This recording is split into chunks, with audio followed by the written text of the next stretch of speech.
അനുഗ്രഹിക്കപ്പെട്ട നല്ല സമയത്തിനായി ഞാൻ ദൈവത്തെ സ്തുതിക്കുന്നു, സ്തോത്രം ചെയ്യുന്നു.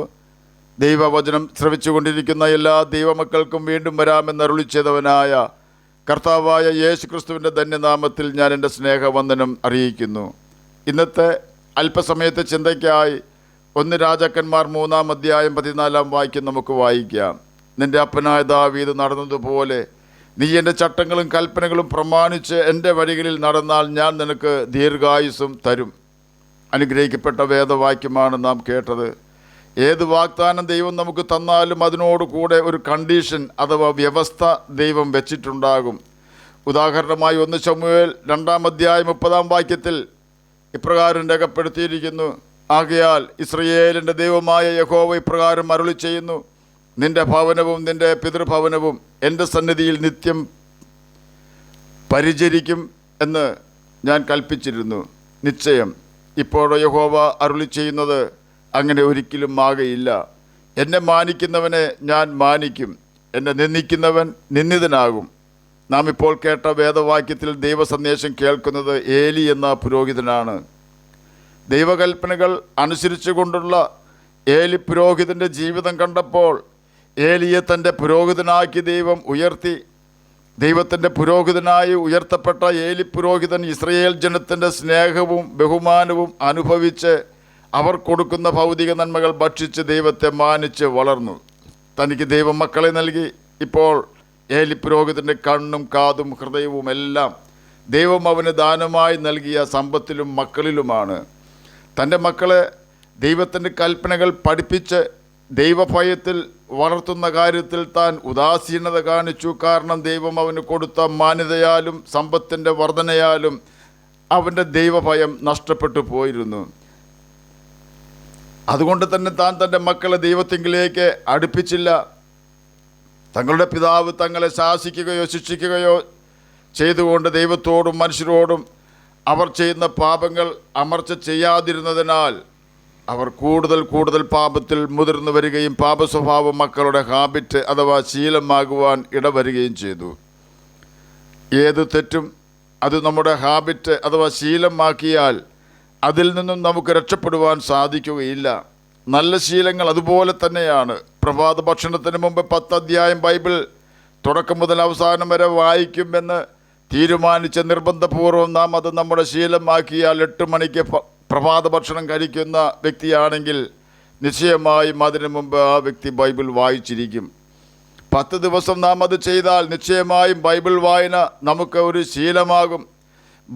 ബൈബിൾ വായിച്ചാൽ നാം അനുസരിക്കേണ്ട ദൈവത്തിൻ്റെ കൽപ്പനകൾ കണ്ടെത്തും. നാം ദൈവത്തിൻ്റെ കൽപ്പനകൾ കണ്ടെത്തി അത് അനുസരിച്ചാൽ നിശ്ചയമായും ആരെയെല്ലാം വിശ്വസിക്കാം, ആരെയെല്ലാം വിശ്വസിക്കുവാൻ പാടില്ല എന്നും മറ്റുള്ളവരെ വഞ്ചിക്കരുതെന്നും മറ്റുള്ളവരാൽ നാം വഞ്ചിക്കപ്പെടാതിരിക്കുവാൻ എന്ത് ചെയ്യണമെന്നും നമ്മുടെ സൃഷ്ടാവിന് ഇഷ്ടമുള്ള കാര്യങ്ങൾ എന്തെല്ലാം എന്നും ഇഷ്ടമില്ലാത്ത കാര്യങ്ങൾ എന്തെല്ലാം എന്നും കർത്താവായ യേശു ക്രിസ്തു നമ്മെ പഠിപ്പിക്കും. അവൻ നല്ല ടീച്ചറാണ്. യഹോവയുടെ സഹിത്വം തൻ്റെ ഭക്തന്മാർക്ക് ഉണ്ടാകും, അവൻ തൻ്റെ നിയമം അവരെ അറിയിക്കുമെന്ന് 25-ാം സങ്കീർത്തനം 14-ാം വാക്യത്തിൽ രേഖപ്പെടുത്തിയിരിക്കുന്നു. ദൈവം ഇഷ്ടപ്പെടുന്ന കാര്യങ്ങൾ മാത്രം ചെയ്ത് ദൈവത്തെ പ്രസാദിപ്പിക്കുവാനും ദൈവം ഇഷ്ടപ്പെടാത്ത കാര്യങ്ങൾ ചെയ്യുകയോ പറയുകയോ കാണുകയോ ചിന്തിക്കുകയോ ചെയ്യാതെ നാം ജീവിച്ചാൽ നിശ്ചയമായും സമൂഹത്തിൽ നമുക്ക് മാന്യത ലഭിക്കും. ആ മാന്യത ദൈവമാണ് നമുക്ക് തരുന്നത്. ദൈവവചനം അനുസരിച്ച് ജീവിക്കുന്ന വ്യക്തികൾ മരിക്കുമ്പോൾ ദൈവം തൻ്റെ കൽപ്പനകൾ അനുസരിക്കുന്ന വ്യക്തികൾക്ക് കൊടുക്കുമെന്ന് വാഗ്ദാനം ചെയ്തിരിക്കുന്ന നിത്യജീവൻ ലഭിക്കുമെന്നതിന് സംശയമില്ല. കാരണം ഇത് കർത്താവായ യേശു ക്രിസ്തുവിൻ്റെ വാഗ്ദാനമാണ്. ആകയാൽ ബൈബിൾ വായിക്കുന്നതും നാം അനുസരിക്കണമെന്ന് ബൈബിളിൽ എഴുതിയിരിക്കുന്ന ദൈവകൽപ്പനകൾ അനുസരിക്കുന്നതും വളരെ നല്ല ശീലമാണ്. എന്നാൽ 10 ദിവസം തുടർച്ചയായും മദ്യം കുടിച്ചാൽ നാം അതിനെ അടിമപ്പെടുന്നു. അത് നമ്മുടെ ലൈഫ് സ്റ്റൈൽ അഥവാ ശീലമായി രൂപാന്തരപ്പെടുന്നു. മദ്യം കലഹക്കാരനും വീഞ്ഞ് പരിഹാസിയുമാകുന്നുവെന്ന് സദൃശവാക്യങ്ങൾ 20-ാം അധ്യായം 1-ാം വാക്യത്തിൽ രേഖപ്പെടുത്തിയിരിക്കുന്നു. വീഞ്ഞ് ചുവന്ന് പാത്രത്തിൽ തിളങ്ങുന്നതും രസമായി ഇറക്കുന്നതും നീ നോക്കരുത്. ഒടുക്കം അത് സർപ്പം പോലെ കൊത്തും, അണലി പോലെ കടിക്കും.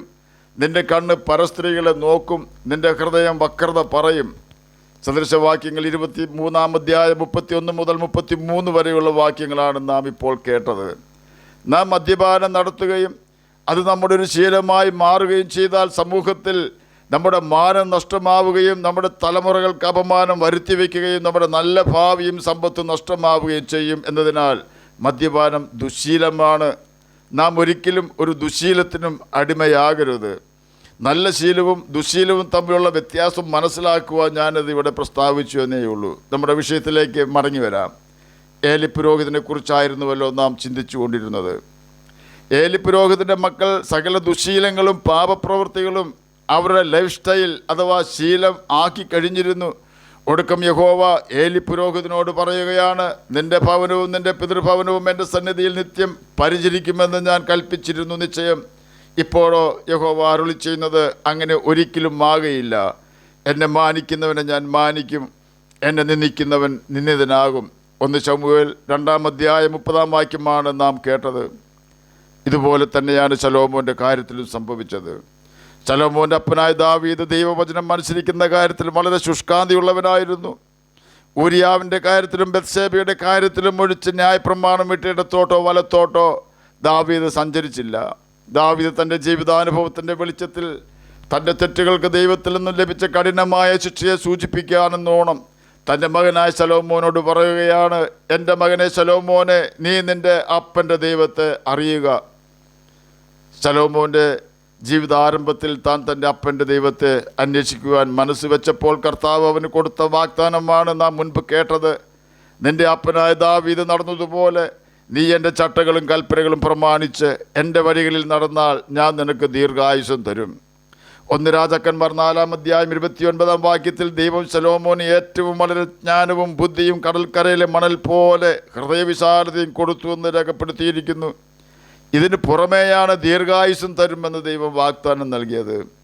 ബുദ്ധിയും ജ്ഞാനവും സമ്പത്തും കൊടുക്കുന്നതിന് ദൈവം യാതൊരു വ്യവസ്ഥയും വെച്ചിട്ടില്ലായിരുന്നു. എന്നാൽ ദീർഘായുസ് കൊടുക്കുന്ന കാര്യം വന്നപ്പോൾ ദൈവം ശലോമോനോട് പറയുകയാണ്, നീ എൻ്റെ ചട്ടങ്ങളും കൽപ്പനകളും അനുസരിച്ച് എൻ്റെ വഴികളിൽ നടന്നാൽ ഞാൻ നിനക്ക് ദീർഘായുസ്സും തരും. 1 രാജാക്കന്മാർ 3:14 നാം കേട്ടത്.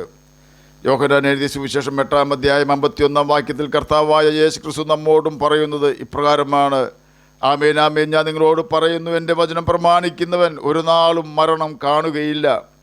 ഇവിടെ നാം കേട്ട മരണം എന്ന വാക്ക് നമ്മുടെ ശരീരത്തിൽ നിന്നും ആത്മാവ് പോകുന്ന അവസ്ഥയ്ക്കല്ല. അതിനെ ബൈബിൾ പഠിപ്പിക്കുന്നത് നിദ്ര പ്രാപിക്കുക, തൻ്റെ ജനത്തോടു കൂടെ ചേരുക എന്നെല്ലാമാണ്. യേശു ക്രിസ്തു ഇതിനെക്കുറിച്ച് പറഞ്ഞിട്ടുള്ളത്. മരിച്ച എല്ലാ വ്യക്തികളും ദൈവത്തിൻ്റെ മുമ്പിൽ ജീവനോടെ തന്നെ ഉണ്ടെന്നാണ്. ലൂക്കോസ് എഴുതിയ സുവിശേഷം 20:38 ഇത് രേഖപ്പെടുത്തിയിരിക്കുന്നത്. ദൈവമോ മരിച്ചവരുടെ ദൈവമല്ല, ജീവനുള്ളവരുടെ ദൈവം മാത്രമേ. എല്ലാവരും അവനെ ജീവിച്ചിരിക്കുന്നുവല്ലോ. ലൂക്കോസ് എഴുതിയ സുവിശേഷം 20:38 നാം വീണ്ടും കേട്ടത്.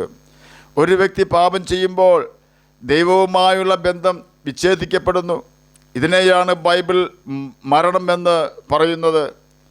നാം ഭൂമിയിൽ ജീവിച്ചിരിക്കുമ്പോൾ യേശുക്രിസ്തുവിൻ്റെ മാനസാന്തരപ്പെട്ട് പാപങ്ങൾ ഉപേക്ഷിക്കണമെന്ന രാജ്യത്തിൻ്റെ സുവിശേഷം കേൾക്കുകയും നാം നമ്മുടെ പാപങ്ങളെ ഏറ്റുപറഞ്ഞ് ഉപേക്ഷിച്ച് സ്നാനം മുങ്ങുകയും ചെയ്താൽ വീണ്ടും ദൈവവുമായി ബന്ധം സ്ഥാപിക്കുവാൻ തക്കവണ്ണം ദൈവാത്മാവ് നമ്മുടെ ആത്മാവിൽ വരികയും ദൈവാത്മാവ് നമ്മുടെ ആത്മാവിൽ വരുമ്പോൾ നമ്മുടെ പാപം മൂലം മരിച്ച അഥവാ നിർജീവമായി പോയ നമ്മുടെ ആത്മാവ് വീണ്ടും സജീവമാവുകയും അഥവാ വീണ്ടും ജീവിക്കുകയും ചെയ്യുന്നു. ഇപ്പോൾ നമുക്ക് ദൈവവുമായി ബന്ധപ്പെടുവാനുള്ള കഴിവ് വീണ്ടും ലഭിക്കുന്നു. ഇതിനെയാണ് വീണ്ടും ജനനം എന്ന് ബൈബിൾ പഠിപ്പിക്കുന്നത്.